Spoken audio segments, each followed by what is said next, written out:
যেটা বলছিলাম ভাইরা, আল্লাহর হক তওবা করলে মাফ করবেন, তওবা ছাড়াও মাফ করেন।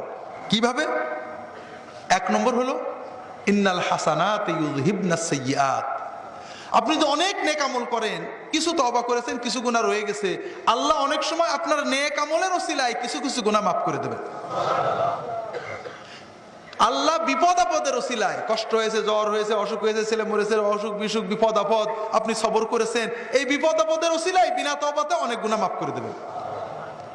অনেক গুনাহ আল্লাহ নিজের দয়ায় রহমতে কোনো কিছু ছাড়াই মাফ করে দেবেন। সহিহ হাদিসে এসেছে, রাসূলুল্লাহ সাল্লাল্লাহু আলাইহি ওয়াসাল্লাম বলেছেন, আল্লাহ তাআলা বলেন, ইয়াবনা আদম লাউ আতাইতানি বিকুরাবিল আরদি খাতায়া সুম্মা লাকাইতানি লা তুশরিকু বি শাইয়া লা আতাইতুকা বিকুরাবিহা মাগফিরা। হে আদম সন্তান, তুমি যদি কিয়ামতের দিন দুনিয়া ভরা গুনাহ নিয়ে এসো কিন্তু শিরকে গুনাহ না করো, আমি আল্লাহ দুনিয়া ভরা গুনাহ মাফ করে দেব।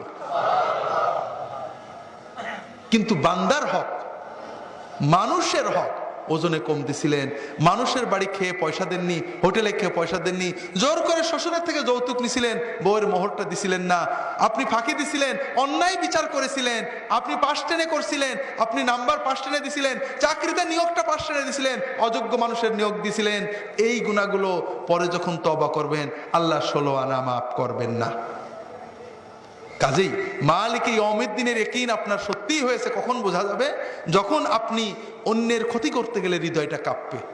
হায় আল্লাহ, আল্লাহর কাছে কি জবাব দেব, কি করে পার পাবো?